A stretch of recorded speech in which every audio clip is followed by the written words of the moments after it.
Dubai আন্তর্জাতিক cricket স্টেডিয়ামে গেল ৯ মার্চ এক যুগের অপেক্ষার অবসান ঘটল ভারতের। দুবাইয়ের আলো ঝলমলে সন্ধ্যা রাঙাতে চেষ্টা আগ্রহ কোনোটারই কমতি ছিল না ভারতের। নিউজিল্যান্ডের ক্রিকেটাররাও উজাড় করে দিয়েছেন নিজেদের। শেষমেশ নিউজিল্যান্ডকে ৪ উইকেটে হারিয়ে চ্যাম্পিয়ন্স ট্রফির শ্রেষ্ঠত্ব এখন ভারতের। টানা ৩বার চ্যাম্পিয়ন্স ট্রফির ফাইনালে উঠে দ্বিতীয়বারের মতো শিরোপা জিতল ভারত।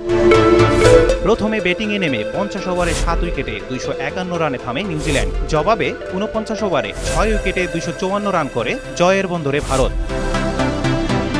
মিনি বিশ্বকাপ খ্যাত চ্যাম্পিয়ন্স ট্রফির চ্যাম্পিয়ন ভারত পেয়েছে ২২,৪০,০০০ মার্কিন ডলার বাংলাদেশি মুদ্রায়, যা প্রায় ২৭,৩২,৮০,০০০ টাকা। রানার আপ হওয়া কিউরা পেয়েছে ১১,২০,০০০ মার্কিন ডলার, যা প্রায় ১৩,৬৬,৪০,০০০ টাকা। ফাইনালে ৭৬ রানের দুর্দান্ত ইনিংস খেলা রোহিত শর্মা হয়েছেন ম্যান অব দ্য ম্যাচ।